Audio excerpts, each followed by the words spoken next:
এভাবেই চলবে, আলোর দিকেও ফিরবে, অন্ধকারের দিকেও যাবে, থাকবেই এরকম। আলো আর অন্ধকারের মিশেল, এরই নাম দুনিয়া। ভালো আর মন্দের মিশেল, এরই নাম দুনিয়া। দুনিয়া ইমানদার আর নাফরমান এরই মিশ্রণ, এর নাম দুনিয়া। সব ইমানদার যেদিকে ওটা জান্নাত, সব নাফরমান যেদিকে ওটা জাহান্নাম। সব আলো যেখানে সেটা জান্নাত, সব অন্ধকার যেখানে সেখানে জাহান্নাম। এই জন্য বললাম ভাই, আমার প্রথম কথা এটা যে জিন্দিগির পরিবর্তন দরকার, জীবন বদলানো দরকার। কম বেশি কথা আমরা সবাই জানি, আমরা সবাই জানি। মোটা দাগের কিছু কথা বলতেছিলাম, হুজুরের কথা। আল্লামা তাকি উসমানী দামাত বারাকাতুহু, হুজুর এত বড় মাফের আলেমে দ্বীন, পাকিস্তানের শরিয়া বোর্ডের দীর্ঘদিন পর্যন্ত প্রধান বিচারপতি ছিলেন, চিফ জাস্টিস ছিলেন। পৃথিবীর এমন কোনো দেশ নাই যা তিনি সফর করেননি। দুনিয়া মেরে আগে ওনার কিতাব আছে। এই সফরনামার মধ্যে সারা বিশ্ব ভ্রমণের কাহিনী ওনার বই আছে, বাংলাতেও অনুবাদ আছে। তো এই বইতে আছে উনি কানাডা সফর করছেন। ওই কানাডার সফরের কাহিনীর মধ্যে আছে যে কানাডার সবচেয়ে বড় ইউনিভার্সিটিতে ইসলামিক স্টাডিজ বিভাগ আছে, ইসলামী শিক্ষা। এবং তিনি বলেন যে সেই ইসলামী শিক্ষা ডিপার্টমেন্টের যেই লাইব্রেরি, এই লাইব্রেরি উনি বলেন যে আমি পৃথিবীতে ইসলামী যত লাইব্রেরি দেখছি ইউনিভার্সিটিগুলোতে, মুসলিম যত জায়গায়, তার সকলের চাইতে সবচেয়ে বড় লাইব্রেরি এই কানাডার ওই ইউনিভার্সিটির ইসলামিক স্টাডিজ বিভাগের মধ্যে। এই পরিমাণ আরবি কিতাবাদি তাফসির সব ওখানে আছে, সারা পৃথিবীতে যা ছাপানো হয়েছে।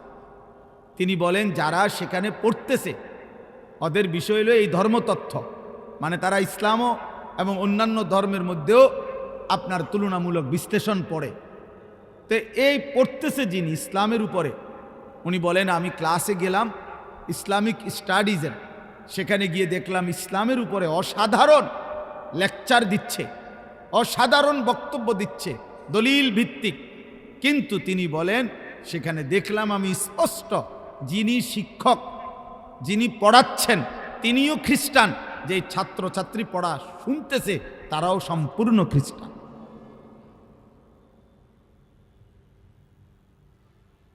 তো কি বুঝলেন দোস্ত?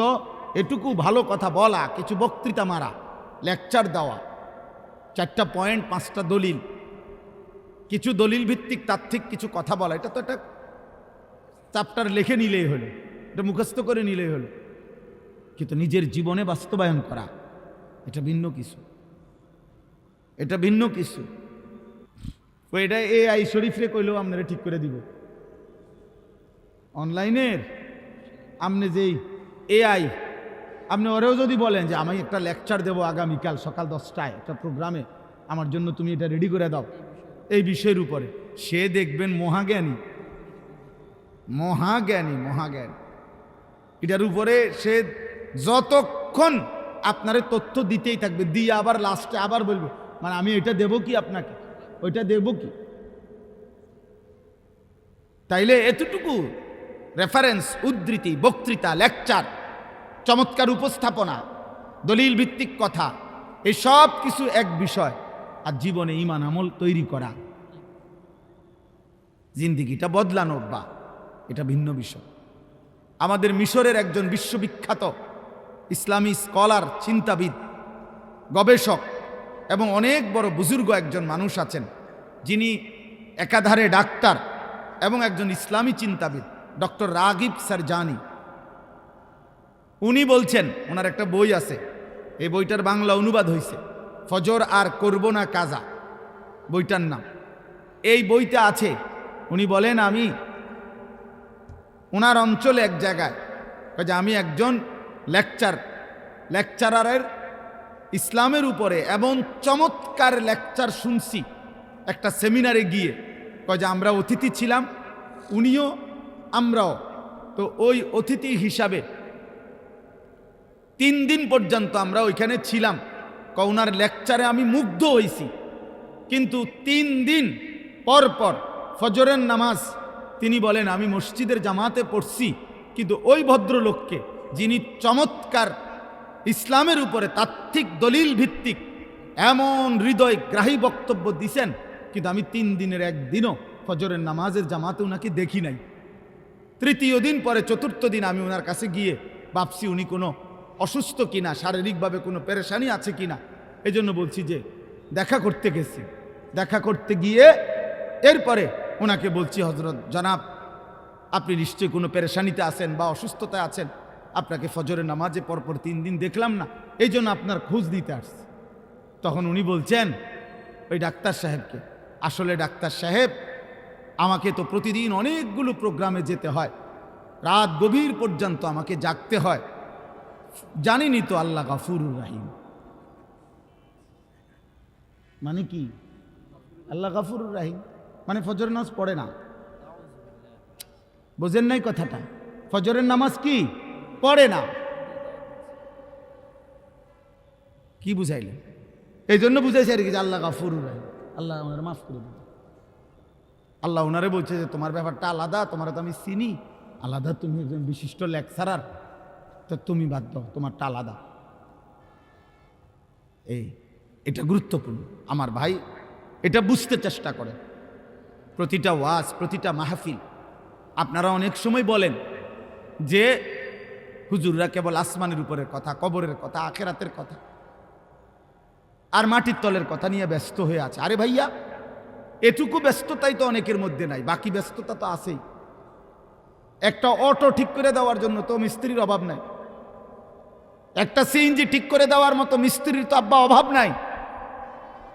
একটা কৃষক যে তরকারি করে, আমার বাসার পাশে ফুলকপি পাতাকপি যে লাগায়, আমি তাকে দেখছি বহুদিন, তার কাছে প্রায় দিন আপনার প্রাইভেট কার দিয়া অফিসাররা, এই যে কৃষি বিভিন্ন অফিসার, বিভিন্ন কোম্পানির লোক একদম স্যুট বুট টাই পরা, তার ক্ষেতের কাছে গিয়া তারে বুঝায় এই সারের দূর, ওইটা দূর, ওইটা দূর। ফুলকপি পাতাকপি বুঝানোর মতো লোকের তো অভাব নাই। আপনি কি বুঝতে চান? দুনিয়া তো দুনিয়া বুঝানোর মতো লোকের তো অভাব নাই বাবা, কিন্তু আখেরাত বুঝানোর মতো, জীবনটা বদলে দেওয়ার মতো, আখেরাতের দিকে জীবন ফিরায় দেওয়ার মতো এটুকু মানুষের তো বড় অভাব। যে কয়জন আছে, এই কয়জনকেও যদি আপনারা বিদ্রুপ করে এই রাস্তার থেকে সরায় দেন, তো আখেরাত চিনাবে কি? আল্লাহ চিনাবে কে? তাই আখেরাত চিনাবে কে বাপ? এটা বুঝা দরকার আমার ভাই, একথা স্পষ্ট বুঝবেন। প্রতিটা বিবেকবান নওজোয়ান ভাই, তোমরাও বাবারাও একথা বুঝবেন। এই কোরআন সুন্নাহর ইলম আর দুনিয়ার সমস্ত জেনারেল ইলম, এই জেনারেল শিক্ষার যত পড়া আর এই কোরআন সুন্নাহর পড়ার একটা মৌলিক পার্থক্য হলো, জেনারেল শিক্ষার সমস্ত পড়ার মূল টার্গেট এই দুনিয়ার আয়োজন, দুনিয়ার জীবন উপভোগ করার জন্য যত অত্যাধুনিক, যত প্রযুক্তি, যত সহজকরণ, যত আধুনিকায়ন হইতে পারে, এটা হলো জেনারেল শিক্ষার মূল মাকসাদ। আর খোদার কসম, কোরআন সুন্নাহর শিক্ষার মূল মাকসাদ আখিরাতের আয়োজন। এখানেই তফাৎ, এখানেই তফাৎ। আপনি আমগরে দুর্বল ভাইবেন না। আমার বিষয়ের উপরে আমি পড়ি, আমি আপনার বিষয় কেমনে বুঝতাম? আপনি যে আমার বিষয় বোঝেন না, কথা বোঝেন নাই। এখানে মৌলিক পার্থক্য।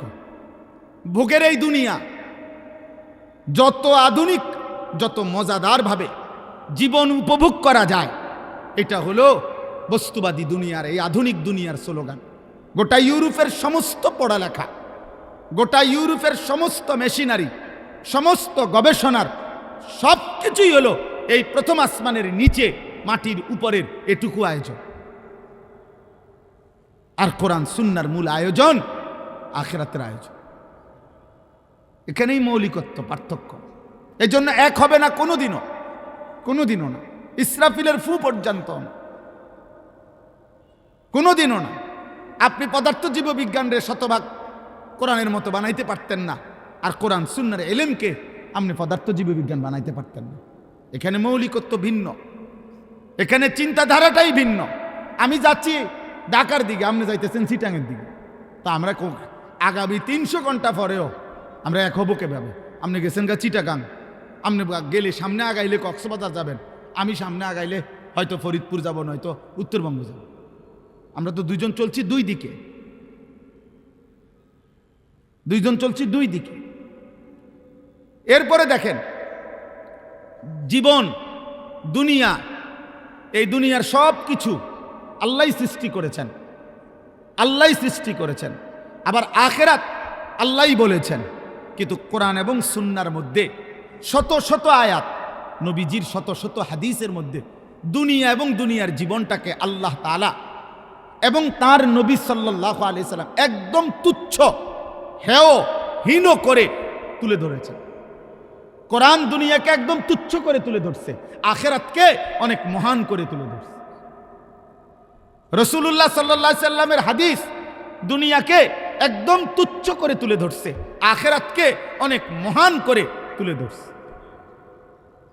আল্লাহ তাআলা কোরআনুল কারীমের মধ্যে বলছে, ওমা হাযিহিল হায়াতুদ দুনিয়া ইল্লা লাহবুন ওয়া লাইব। এই কথাটা কোরআনে বারবার আছে। আল্লাহ বলছে, বান্দা শোনো, দুনিয়ার জীবন আর কিছুই নয়, শুধুই তামাশা, শুধুই খেলাধুলা। তামাশা, তামাশা। এই বিল্ডিং 10 তলা, তামাশা। 80 লাখ টাকার গাড়ি, তামাশা, তামাশা।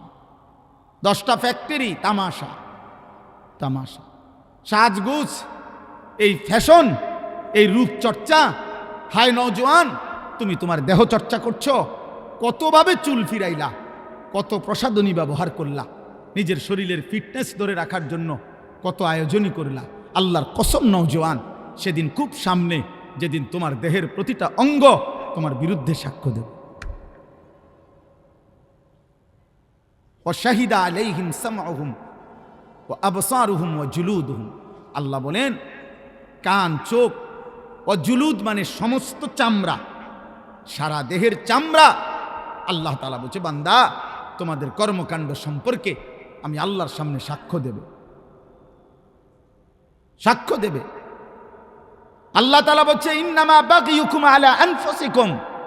এই বান্দা, তোমরা যে প্রতিনিয়ত আমার রাস্তা ছেড়ে উল্টো পথে চলছো, বাগিয়ুন, সীমা লঙ্ঘন করছো আমার হুকুমের সাথে, তো মনে রেখো এটা প্রত্যেকটাই তোমাদের উপরেই বর্তাবে, আমার উপরে না। আমার আসমান ছোট হবে না, আমার জমিন ছোট হবে না, আমার সূর্য বন্ধ হবে না, আমার চাঁদ ছোট হবে না। তোমরা সবাই নাফরমানি করলেও আসমান ছোট হয় না, আমার জমিন সংকুচিত হবে না। এটা তোমার বিরুদ্ধেই যাবে। আলা আনফুসিকুম, তোমাদের বিরুদ্ধে। তোমার চুরি তোমার বিরুদ্ধে দাঁড়াবে, তোমার জিনা তোমার বিরুদ্ধে দাঁড়াবে, তোমার নর্তকী দেখা তোমার বিরুদ্ধে দাঁড়াবে, তোমার সুদের একটা একটা টাকা তোমার বিরুদ্ধে বলবে। ইন্নামা বাগিয়ুকুম আলা আনফুসিকুম। আল্লাহ তাআলা বলছে, কুল তামাত্তা বিকুফরিকা কালিলা। বান্দা, তুমি তোমার নাফরমানি নিয়ে অল্প কয়টা দিন দুনিয়া ভোগ করো, আমি তোমারে বুঝাবো, আমি তোমারে বুঝাবো। অল্প, কালিলা। দুনিয়াকে আল্লাহ তুচ্ছ করে দিছে। কুল মা ইনদাল্লাহি খায়রুম মিনাল তিজারা। একটা উদাহরণ শুধু শুনেন। সাহাবায়ে কেরাম জুমার নামাজের দিন রাসূলুল্লাহ সাল্লাল্লাহু আলাইহি সাল্লামের প্রথম জামানায় জুমার নামাজের পরে খুতবা হইতো। এখন জুমার খুতবা হয় কখন? কথা বলেন না। ঈদের নামাজের খুতবা হয় কখন? আগে জুমার খুতবাও এরকম পরে হইতো। নবীজির জামানায় প্রথম বিধান ছিল, পরে আল্লাহর হুকুমে আবার বদলাইছে হুকুম। তো একদিন জুমার নামাজ নবীজি আদায় করে ফেলছে, জুমার নামাজ শেষ, এখন নবীজি সাল্লাল্লাহু আলাইহি ওয়াসাল্লাম খুতবা দিতে দাঁড়াইছে। ঠিক এই টাইমে মদিনার বাজারে পাইকার ব্যবসায়ীদের যে পাইকারি মাল দেয়, এই পাইকার আসছে। তখনকার যুগে এই পাইকার আসলে মানে বাঁশি দিয়া ফুঁ দিত। তো এই নির্দিষ্ট এই ফুঁ এটা শুনলে, আমরাও ছোটবেলায় বাঁশি শুনলে বা এমনি টুংটুং শুনলে বুঝলাম আইসক্রিম আইসে, বুঝছেন না? এটা আমরা বুঝতাম দৌড় দিয়া। পরে কত আমার পুরা মনে আছে, আমার বাসায় আমার আব্বার বা মার এই সিরাপের বোতল, এটা ভালো বোতল, ওষুধ অনেক খাইছে না, এটা কোনাত দিয়া ফালাই দিয়া সিরাপ আইসক্রিম খাই লেছি বোতল দিয়া। বোঝেন নাই কথাটা? আমার দরকার আইসক্রিম, আমি সিরাপ দিয়া করবো কি? মায় পরে খুঁজছে যে বোতল, বলছি মা এটি হালাই দিছি, সিরাপ হালাইয়া মানে ওষুধ ফালাইয়া দিয়া আইসক্রিম খাই লেছি। তাইলে বাসি ফু দিলে তো পাইকার আসছে, তখন নিজাম ছিল, নিয়ম ছিল, পাইকার মনে করেন 15 দিন পরে, 1 মাস পরে একদিন আসতো। তো সবাই দৌড়াদৌড়ি করে, হুড়াহুড়ি করে খুচরা দোকানদাররা মালামাল নিতে যাইতো। কারণ এখন যদি মিস করে 1 মাসের আগে কোনো কি আসবে না, পাইকার আসবে না, কঠিন হয়ে যাবে বেচা কিনা তাদের। তো ঘটনাচক্রে এই সাহাবাদের মধ্যে যারা এই মদিনার বাজারের ব্যবসায়ী, উনারা ওই বাঁশির ফু শুই না, উনারা ভাবছে নামাজ তো শেষ, শুধু খুতবাটা বাকি। আমাদের অনেক ভদ্রলোক দেখেন না, অনেক ছেলে, অনেক বাবা জুমার নামাজের সালাম ফিরাইলেই বাইর হয়ে যায়। পরের 4 রাকাত নামাজ যে সুন্নাত, এই পরের 4 রাকাত সুন্নাত নামাজ উনি বুঝছে যে হুজুর যেহেতু বেকুব এবং সামনের কাতারের লোকগুলা যেহেতু বোকা আহাম্মকগুলা, এই জন্য এরা 4 রাকাত পড়ে, সালাক নিয়ে বাইরে চলে যায়।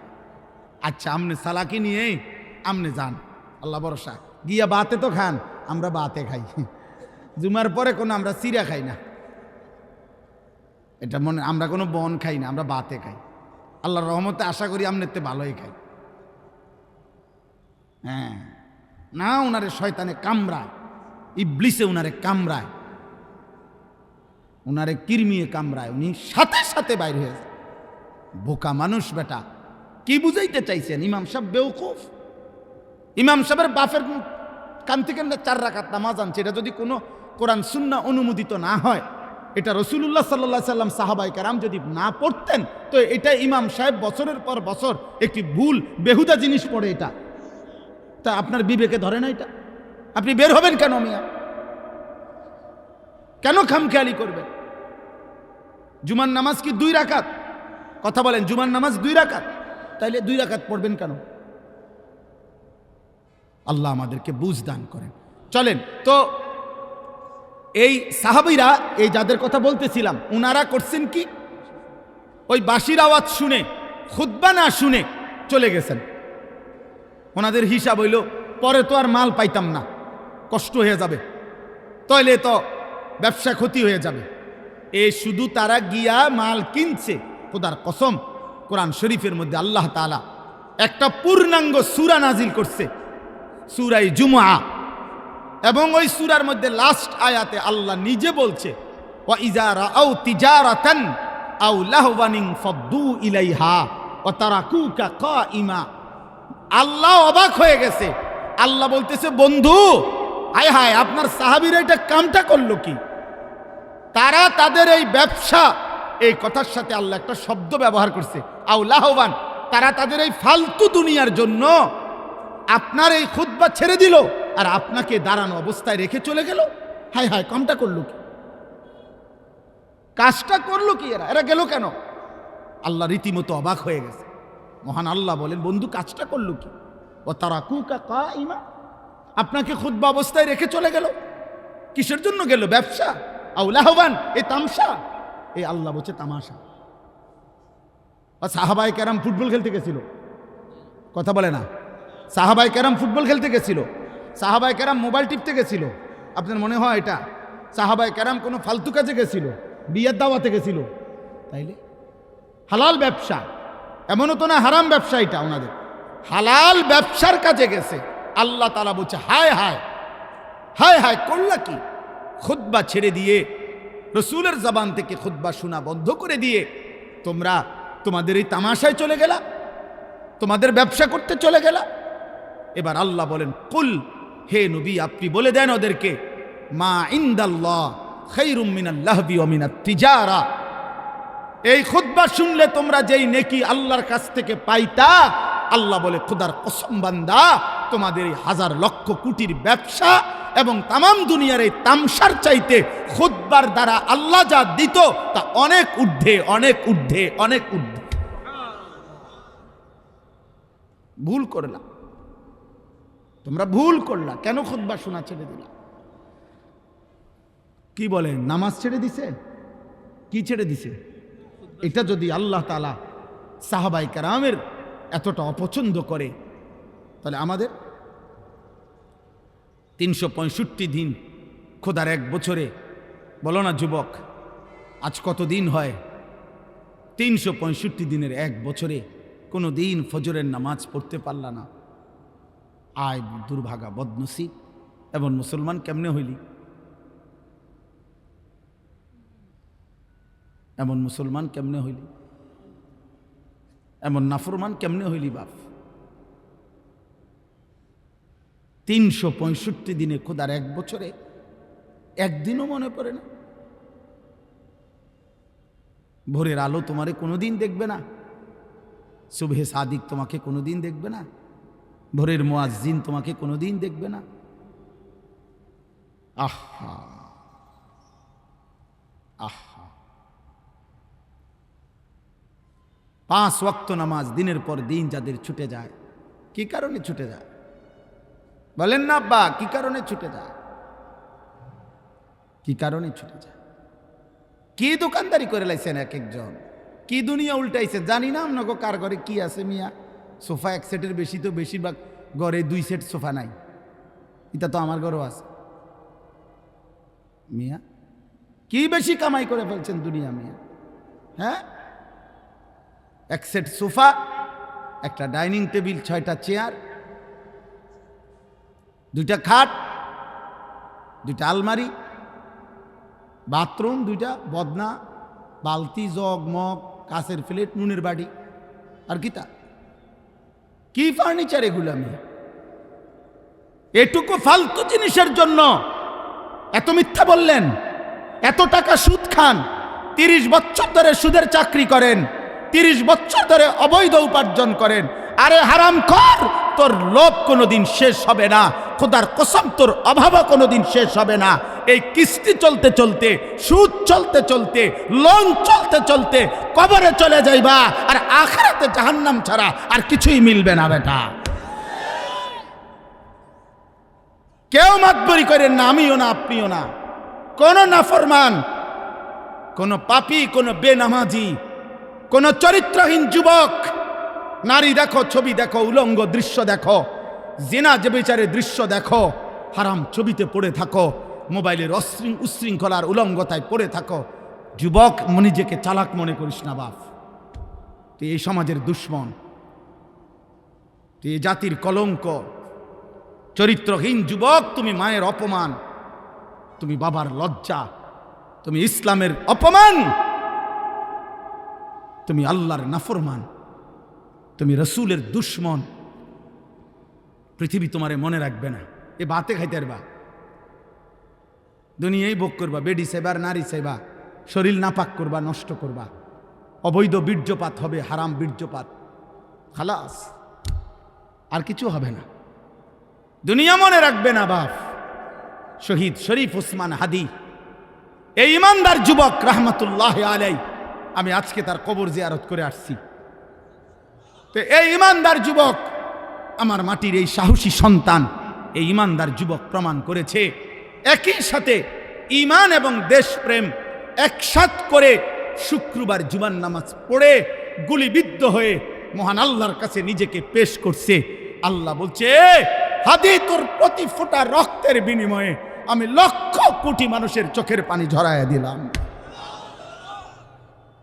সে 5 ওয়াক্ত নামাজ পড়তো, সে ফজরের নামাজ পড়তো, প্রতিদিন ফজরের নামাজ পড়তো, সে আল্লাহর কোরআনের হাফেজ ছিল, সে রাসূলুল্লাহ সাল্লাল্লাহু আলাইহি সাল্লামের হাদিস স্পষ্ট বিশুদ্ধ কোরআন পড়তে পারতো, হাদিস পড়তো। তার বাবা আলেম ছিলেন, তার মা পর্দানশীল, তার স্ত্রী পর্দানশীল, সে নিজে মাদ্রাসায় পড়ুয়া ছাত্র ছিল। হ্যাঁ বাবা, একই সাথে তার কলিজায় ঈমান ছিল, একই সাথে তার কলিজায় দেশপ্রেম ছিল। জমিনের মাটির প্রশ্নে, স্বাধীনতা, সার্বভৌমত্ব, আজাদির প্রশ্নে সে একাই বলছিল যে যদি দেশের একটা মানুষও যদি না বলে, তারপরেও ভারতীয় আধিপত্যবাদের বিরুদ্ধে আমি হাদি একাই বলে যাব। প্রয়োজন আমার জমিনের 1 ইঞ্চি কাউকে নিতে দেব না। জমিনের পাহারাদার ছিল, এই মাটির পাহারাদার, আবার ইমানদারও ছিল। এই জন্য দোস্ত, রাজনীতি আরো অনেকে আগেও করছে, এখনো করবে, কিন্তু এই পরিমাণ মানুষের চোখের পানি অঝরে ঝরানো এটা কঠিন, এটা কঠিন, এটা কঠিন। আজকেও আমি যখন দেখছি, তখনও দেখছি যে জিয়ারত করতেছে সাধারণ মানুষ, যেই দেখলাম যে সব কাঁদতেছে, সব কাঁদতেছে।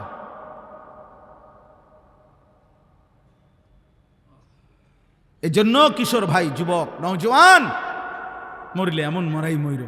কত হাফেজ, কত আলেম, কত মুফতি, কত মুহাদ্দিস, কত পীর, কত বুজুর্গ, কত আউলিয়া, কত হাফেজে কোরআন, কত 90 বছরের বুড়া মানুষ, 4 বছরের বাচ্চা মানুষ, সবাই চোখ দিয়ে আল্লাহ তার জন্য পানি ঝরাইছে। প্রতিটা চোখের পানি তার জন্য দোয়া না? কথা বলেন না কেন? প্রতি ফোঁটা চোখের পানি তার জন্য দোয়া না? তাইলে এমন একটা মরণ তুমি মরো, যে মরণে দেশ কাঁদবে, মাটি কাঁদবে, যে মরণে কোটি মানুষের চোখের পানি ঝরবে। ঈমান এবং দেশপ্রেম একসাথ করছে, সে একসাথ করেছে। মাতৃভূমির প্রতিও তার অগাধ ভালোবাসা ছিল। ঈমানের প্রশ্ন, সে আল্লাহ তাআলার আনুগত্যশীল বান্দা ছিল। আলহামদুলিল্লাহ, আল্লাহ তার কবরকে নূরে নূরে মুনাব্বার করে দেয়। আল্লাহ তাআলা আমার উসমান হাদি রাহমাতুল্লাহ আলাইহি এই সন্তানের প্রতি ফোঁটা রক্তের বিনিময়ে আল্লাহ লাখো কোটি যুবক তৈরি করে দেন, এবং এটা হবে ইনশাআল্লাহ, এটা হবে, এটাই হবে ইনশাআল্লাহ। কারো চোখ রাঙ্গানি, কারো ষড়যন্ত্র, কারো কোনো কিছুতেই আমার মাটির ইমানদার যুবককে 1 ইঞ্চি আজাদি, আমার কাটা তার, আমার সীমান্তের 1 ইঞ্চি মাটি ইনশাআল্লাহ পার্শ্ববর্তী বেঈমান নিতে পারবে না ইনশাআল্লাহ। এটাই সত্য,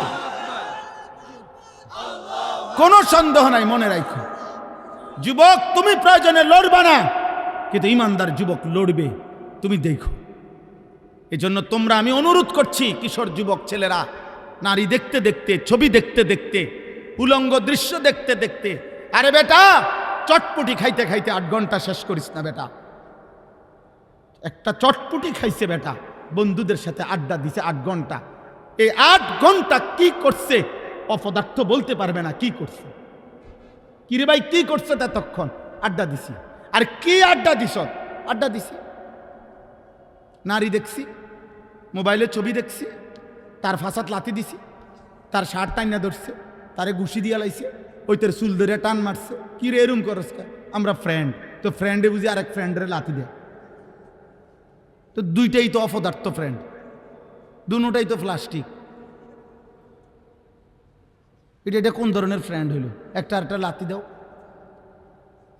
ফালতু কোথাকার। তাহলে বলেন মিয়া, জীবন মানে শুধু দুনিয়া উপভোগ করা? আখেরাতের ফিকির কে করবে? কবরের ফিকির কে করবে? পরকালের ফিকির করবে কে?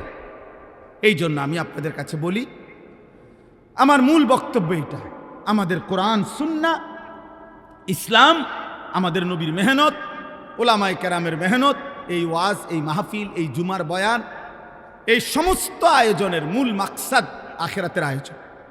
কিসের আয়োজন বলেন না? আল্লাহ তাআলা দুনিয়াকে তুচ্ছ করে ধরছে, বলছে লাহবুন, তামাশা, তামাশা। সাহাবাদেরকে বলছে, সাহাবারা হালাল ব্যবসার মাল কিনতে গেছে, আল্লাহ বলছে তামসাদ গেলাকা। অথচ আসলে কি তামসা এটা? কিন্তু আল্লাহ তাআলা সাহাবাদেরকে বলছে যে তামসাদ গেলা কেন খুতবা ছেড়ে?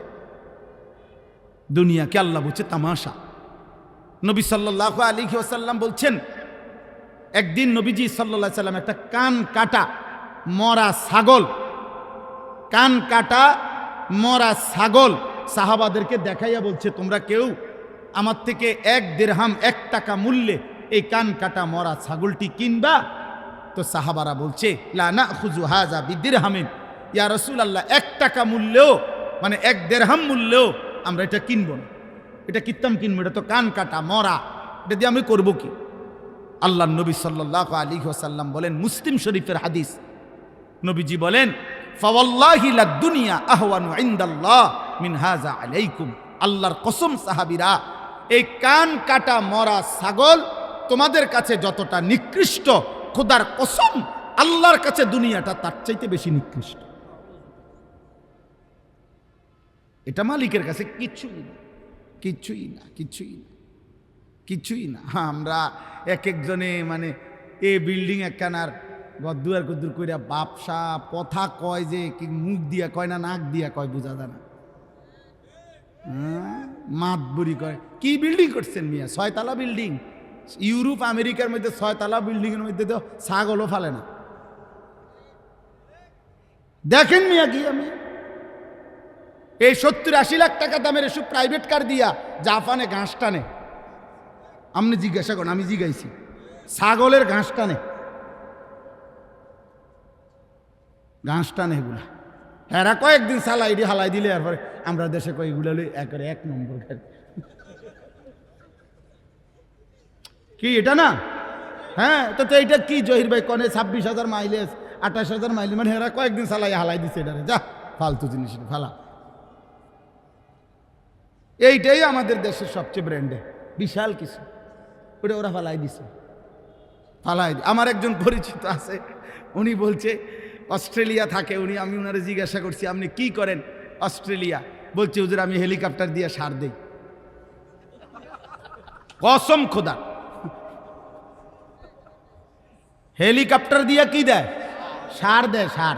মানে কোম্পানির সবজি প্রজেক্ট এত শত একর, হ্যাঁ এগুলা কোনো 8টা সার দিব এই সিস্টেম না, অটো দিয়ে দিলে হইতো না, সিএনজি দিয়ে দেওয়া যায় না, এগুলা হেলিকপ্টার দিয়ে সার দেয়।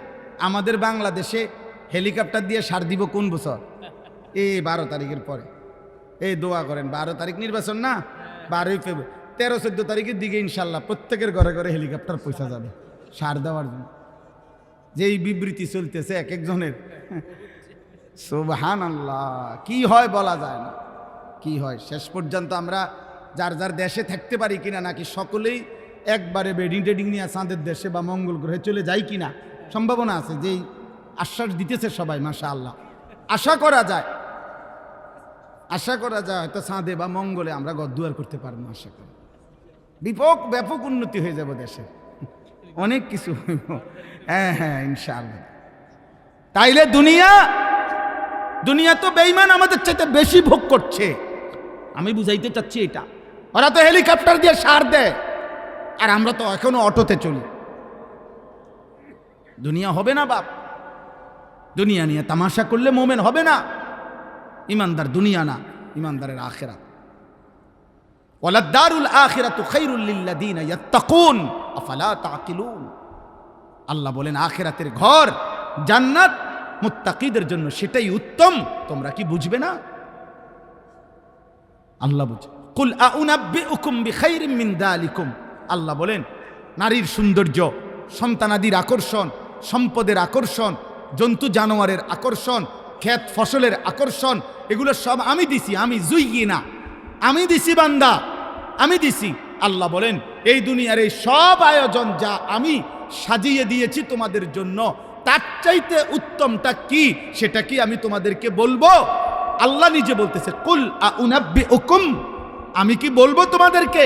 তো আল্লাহ নিজেই বলেন লিল্লাযিনা তাকাউ ইনদা রাব্বিহিম, তোমরা যারা যারা আমি আল্লাহকে ভয় করে আমার উপরে তাকওয়া রেখে গুনাহ ছেড়ে দিয়ে আখিরাতে আসবা, জান্নাতুন তাজরি মিন তাহতিহাল আনহার খালিদিনা ফিহা, অনন্তকালের জান্নাত আমি আল্লাহ তোমাদের হাতে তুলে দেব। আর জান্নাতের এক কোণা, জান্নাতের এক নিয়ামত, খোদার কসম তোমার দুনিয়া লক্ষ কোটি বারের চাইতেও অনেক উত্তম, অনেক উত্তম, অনেক উত্তম। আপনি যদি বলেন আপনার সন্দেহ হয়, ঠিক আছে, আপনার সন্দেহ নিয়ে থাকেন আপনি, আমার ইয়াকিন হয়। আপনি যদি টেলিভিশনের খবর আপনার এতটা বিশ্বাস হয়, চ্যানেলের খবর আপনার এতটা বিশ্বাস হয়, বিজ্ঞান বইয়ের পড়া আপনার এত বিশ্বাস হয়, পদার্থবিজ্ঞানের পড়া আপনার এত বিশ্বাস হয়, জীববিজ্ঞানের পড়া আপনার এত বিশ্বাস হয়, দুনিয়ার বাংলা অঙ্ক ইংরেজি বইয়ের পড়া আপনার এত বিশ্বাস হয়, এত বড় কায়নাতের মালিক আসমানওয়ালা রব, তার কথা আমার বিশ্বাস হবে না কেন? কেন হবে না বিশ্বাস? কেন হবে না? হ্যাঁ বলেন, যুক্তি কি বলে, ইনসাফ কি বলে? কোরআনের কথা বিশ্বাস হবে না কোন যুক্তিতে? কেন? কারণটা কি? আপনার কাছে কি কারণ আছে বলেন, যে কারণে আপনি আস্থা রাখতে পারতেছেন না? রাসূলুল্লাহ সাল্লাল্লাহু আলাইহি সাল্লামের কথার উপরে আপনার আস্থা হচ্ছে না কেন বলেন?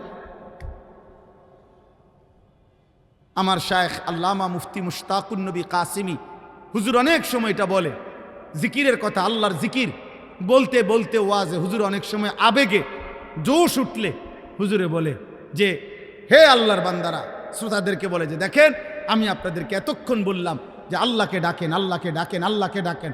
যদি আপনারা কেউ না ডাকেন, শেষ পর্যন্ত আমি মুশতাকুন নবী কসম করে বললাম আমি আল্লাহকে ডাকবই ডাকব। ঠিক তেমনি ভাবে আপনারা হাজারবার প্রত্যাখ্যান করেন, নওজোয়ান ভাই তুমি আল্লাহকে ছেড়ে দাও, বাকি মনে রাখো যাকে ছেড়ে দিছো ও চিরেই তুমি তার কাছেই যেতে হবে। হ্যাঁ, নিশ্চিত নিশ্চিত, কোনো সন্দেহ। আল্লাহ আমাদেরকে তৌফিক দান করেন, আল্লাহ আমাদেরকে কবুল করে নেন।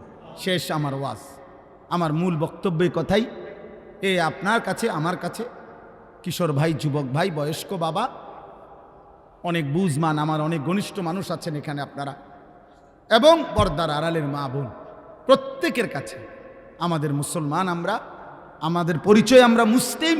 অতএব খুদার কসম, এক মোমেন, এক মুসলমানের মূল পরিচয় আখিরাত, মূল ফিকির আখিরাত, মূল চেতনা আখিরাত, মূল প্রস্তুতি আখিরাত, মূল আয়োজন আখিরাত, আখিরাত, আখিরাত। আল্লাহ আমাদেরকে আখিরাতের প্রস্তুতি নেওয়ার তৌফিক দান করেন। আল্লাহ তাআলা বলেন, বিসমিল্লাহির রহমানির রহিম, আলিফ লাম মিম। এটা কোরআনের একটা মুজিজা। আল্লাহ তাআলা কোরআনুল কারীমের 29টি সূরার শুরুতে এরকম অক্ষর উল্লেখ করে কোরআনের একটা চ্যালেঞ্জ ঘোষণা করেছেন যে, হে পৃথিবীর সমস্ত মুশরিক বেঈমান, যদি তোমাদের কারো মনে হয় কোরআন আমার বন্ধু মুহাম্মদের বানানো, তাহলে কেউ যদি গল্প, কবিতা, প্রবন্ধ নিজে নিজে লেখে, তাহলে অন্যান্য জ্ঞানী গুণী ব্যক্তিরা সেই গল্প, কবিতা, প্রবন্ধের ব্যাখ্যা করতে পারে। কি বুঝাইতে চাইছে অন্যান্যরা এটা দেখলে বোঝে, কারণ বাংলা পড়ছে এরকম তারও অনেকেই, অঙ্ক পড়ছে এটা তারও অনেকেই, ইংরেজি পড়ছে এটা তারও অনেকেই পড়ছে। তো এই জন্য একজনের লিখা, একজনের কবিতা, গল্প, অন্যান্য স্যারেরা, অন্যান্য শিক্ষিতরা এটা বুঝাইতে পারে না, ব্যাখ্যা করতে পারে না। তো আল্লাহ তাআলা বলছে, যদি ভাবো কোরআন আমার বন্ধু মুহাম্মদের বানানো, তো সে আর তোমরা একই জনপদের, একই এলাকার, একই ভাষাভাষী, একসাথেই বেড়ে উঠছ।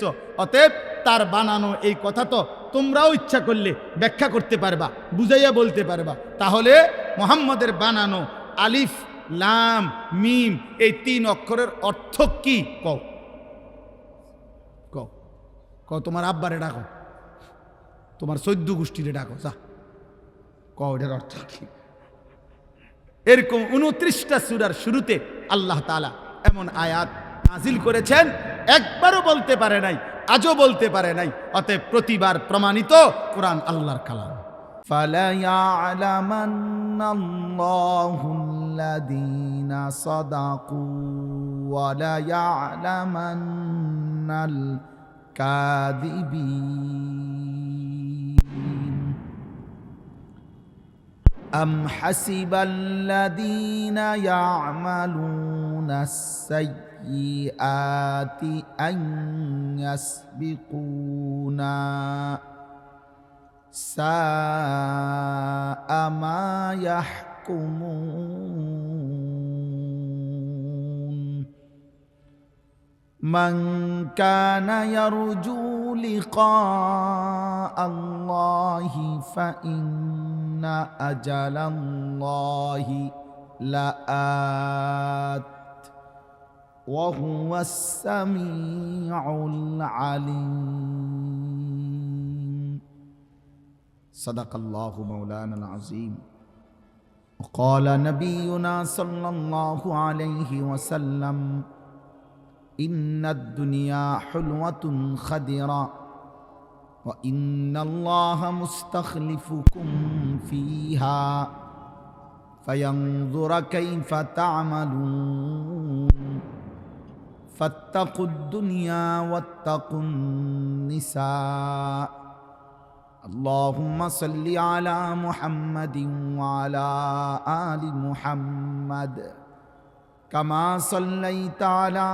إبراهيم وعلى آل إبراهيم إنك حميد مجيد اللهم بارك على محمد وعلى آل محمد كما باركت على إبراهيم وعلى آل إبراهيم إنك حميد مجيد سبحانك لا علم لنا إلا ما علمتنا إنك أنت العليم الحكيم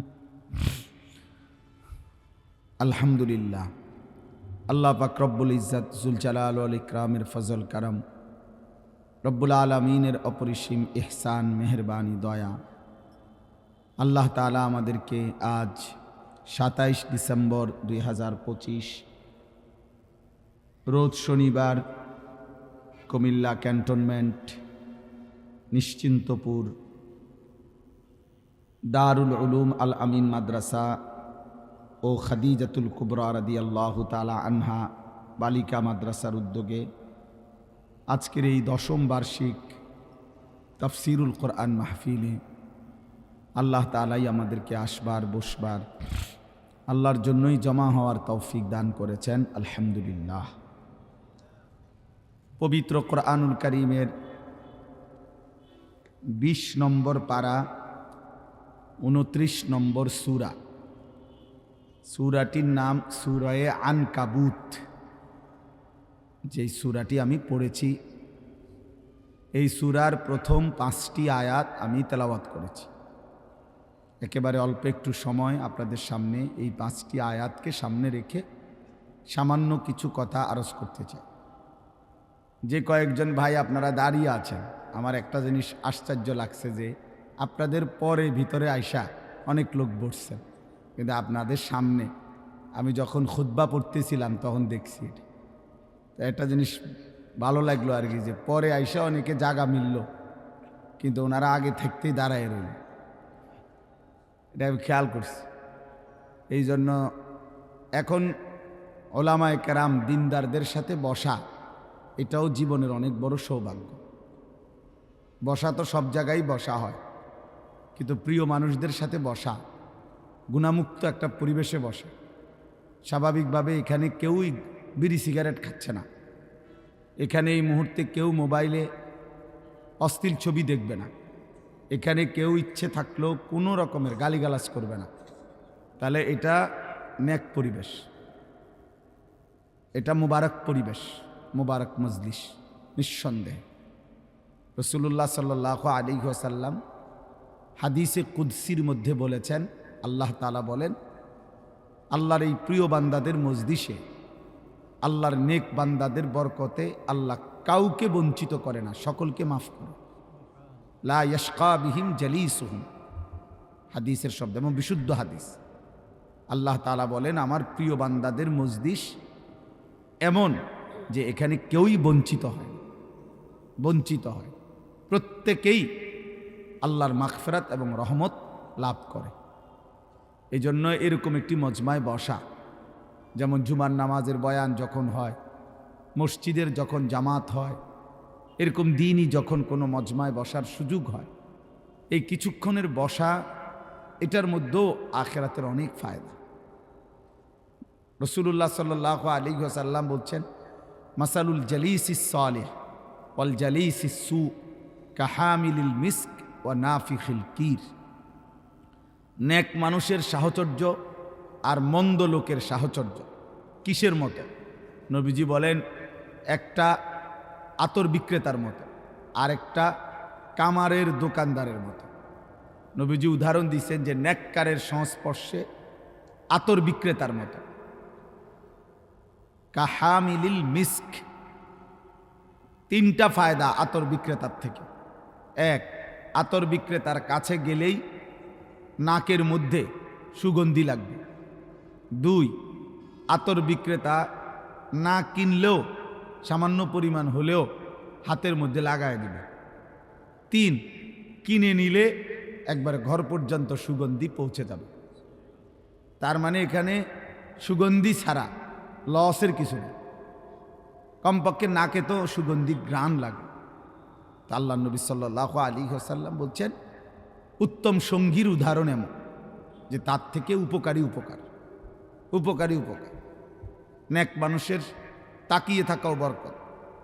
আমাদের খুলনার হজরত, আমার পরম শ্রদ্ধেয় মুরব্বী আরিফ বিল্লাহ হজরত মাওলানা মুফতি নুরুল আমিন সাহেব, এই মসজিদে আমাদের হজরত মাওলানা আব্দুল কাদের ইসলাহি ভাই যে মসজিদে, এই যে আপনাদের এই মসজিদে উনি একদিন সামান্য সময় কথা বলছিলেন। হজরত আসছিলেন, আমরাই আনছিলাম ওনাকে অনেক আগে। তো হজরত বলছেন যে যেই মসজিদের ইমাম মুয়াজ্জিন আল্লাহর ঘরে খেদমত করে, ওই ধারাবাহিক ওই ইমাম মুয়াজ্জিন যিনি আল্লাহর ঘরে খেদমত করছে, আপনার যদি সময় না থাকে, হজরত বলছেন যে শুধু কিছুক্ষণ সময়, 1 মিনিট 2 মিনিট 5 মিনিট ওনার সামনে বসবেন। হজরত নসিহত করছেন, আমি নিজে শুনছি যশোর এক বয়ান। হজরত বলতেছেন যে শুধু ইমাম সাহেবের সামনে বসবেন, বসে ইমাম সাহেব যদি জিজ্ঞাসা করে কেন আসছেন, বলে না কোনো কারণ নাই হুজুর, এই আপনার দিকে একটু তাকাইতে আসছে। নিঃসন্দেহে হজরত বলছেন আল্লাহ তাআলা এর মাধ্যমেও কলিজার মধ্যে আখিরাতের নূর দান করে। এ তাকিয়ে থাকে, এটা আপনি বুঝতেন না, আপনি বুঝতেন। শুধুমাত্র যাদের কাছে যান্ত্রিক পৃথিবী, জীবন যাদের কাছে ভোগ উপভোগ, জীবন যাদের কাছে মেশিন আর যন্ত্রপাতি, জীবন যাদের কাছে আধুনিকতা আর প্রযুক্তি, জীবনের অর্থ যাদের কাছে বস্তুবাদ, নগদ দুনিয়া উপভোগ করা, তাদের কাছে এগুলো কঠিন বিষয়। এগুলো তাদের কাছে ভিন্ন কঠিন বিষয়, এগুলা ওনারা বুঝতে চায়। এই আধ্যাত্মিকতা যেহেতু ওনার কলিজার মধ্যে এটা নাই, কখনোই আসে না, এই জন্য উনি এটা বুঝেন, এটা বুঝতে চায়। এটা বড় কঠিন বিষয়, কিন্তু এটা বাস্তবতা যে আখিরাতের ফায়দা হয়। এই জন্য দোস্ত সব সময় এটা চেষ্টা করা উচিত। এমনিতেই বসা, হাদিসের মধ্যে আছে রাসূলুল্লাহ সাল্লাল্লাহু আলাইহি ওয়াসাল্লামের বহু সাহাবী নবী সাল্লাল্লাহু আলাইহি ওয়াসাল্লামের কাছে এমনিতেই বসতেন, এই চেহারার দিকে তাকায় থাকতেন। নবীজির সাথে কথা শেষ, মেহমানদারি করাইছেন। হজরত জয়নব বিনতে জাহাশ রাদিয়াল্লাহু তাআলা আনহার বিয়ের সময় ওলিমা খাওয়াইছেন নবীজির স্ত্রীর নাম আর কি। তো সাহাবারা কয়েকজন, খানা শেষ, মেহমানদারি শেষ, এখনও ওনারা উঠতেছেন, নবীজির সামনে বসে আছে। তাদেরকে উঠানোর জন্য আল্লাহ কোরআনের আয়াত নাজিল করছে যে আরে ভাই তোমরা উঠতেছো না কেন? ওনারা রাসূলুল্লাহ সাল্লাল্লাহু আলাইহি সাল্লামের সান্নিধ্য, সাহচর্য এত বেশি গ্রহণ করছে, এত বেশি গ্রহণ করছে। এটা বহুত জরুরি বিষয় ভাই। এমনি 2-4টা নীতি কথা, মোটা দাগের ইসলামের বিধিবিধান, এগুলো আমরা সবাই জানি। এগুলার জন্য বক্তা আসার কি আছে? চুরি করা হারাম, এটা কে না জানে? এটা আমি বুঝাইয়া করেন কি? আমি বুঝাইলি কি আর এটা মোস্তাহাব হয়ে যাব না? বোঝেন নাই কথা? সুদ খাওয়া হারাম, এটা তো একটা স্পষ্ট কথা, এটা তো সবাই জানে। 30 বছর ধরে যে সুদ খায়, এই হারামখোরকে জিজ্ঞেস করলেও তো সে বলবে সুদ খাওয়া হারাম। বুঝেন না? 10 বছর ধরে যে কোনোদিন 5 ওয়াক্ত নামাজ পড়ে নাই, এমন নাফরমানকে জিজ্ঞেস করলেও মুসলিম পরিচয়ধারী, সে বলবে নামাজ 5 ওয়াক্ত। সে কি 2 ওয়াক্ত বলবে মনে হয়? তো এইটুকু মোটা দাগের জানা, এইটা তো সবাই কম বেশি জানে। আমরা অনেক মানুষ আছে না বলে আও রাখেন হুজুর 2-4 কলম, আমরাও জানি। তা আপনি 2-4 কলম কা, আপনি 8-10 কলম জানেন, অসুবিধা কি আমার? আপনি মনে করেন না আমার তো বেশি জানেন, তো কিছে? আপনারা আমি অস্বীকার করছি না আপনি কিছু জানেন। আমরা জীবনে বলছি নি যে জনসাধারণ আপনারা কিছুই জানেন না, তাইলে 2-4 কলম তো আপনারাও জানেন, এটা আমিই তো বলি।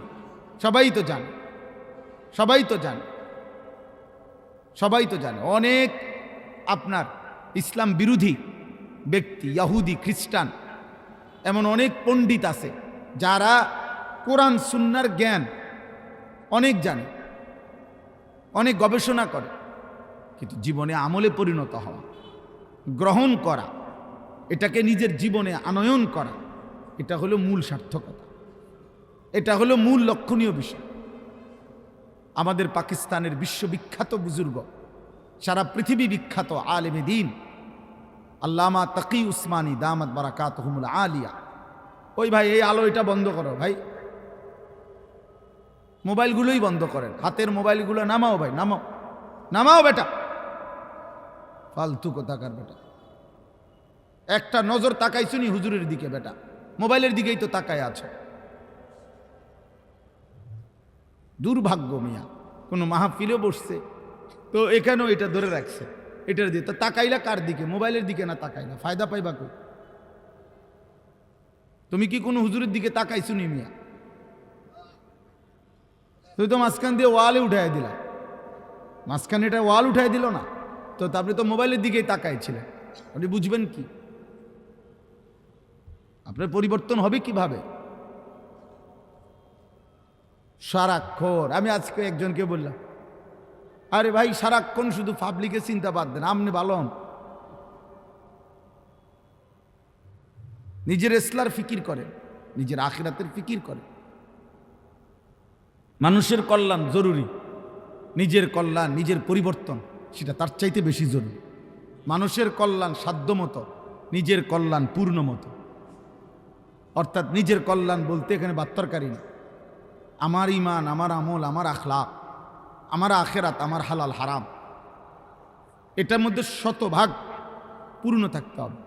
আর মানুষের কল্যাণ করব আমি আমার সাধ্যমতো, সাধ্যমতো। এই পৃথিবীতে এখনকার হুজুর যারা আছে, আলেম ওলামা যারা আছে এখন, ওনারা যদি 24 ঘন্টাও মানুষের উপরে মেহনত করে, তারপরেও মানুষের মধ্যে ইমানদারও থাকবে, গোমরা পথভ্রষ্টও থাকবে। থাকবে কিনা? দোনো রকমই থাকবে, দোনো রকম। যে আর সর্বোচ্চ 6 মাস যদি আমরা মিলাই একটু পরিশ্রম করি, আশা করা যায় আর একটা লোকও বেনামাজি থাকতো না। জি না, এমন আশা করেন না হুদা, এই আশায় কাম হইতো না। আমার মতো মৌলানা ইসরাফিল ভাইয়ের মতো এরকম 2-4 হুজুর যদি 22টা বড়ি বানাইয়া দেয় খাওয়াইয়া, এরপরও হে বড়ি গিললে আর পরে না নামাজ পড়তাম না, পড়তাম না। কি লেগে পড়তাম না? পড়তাম না কইছে আপনার কি? আমি পড়তাম না, আপনি যাইবেন না দিকে, বুঝেন না কথাটা? এটাই নিয়ম, এভাবেই চলবে পৃথিবীতে।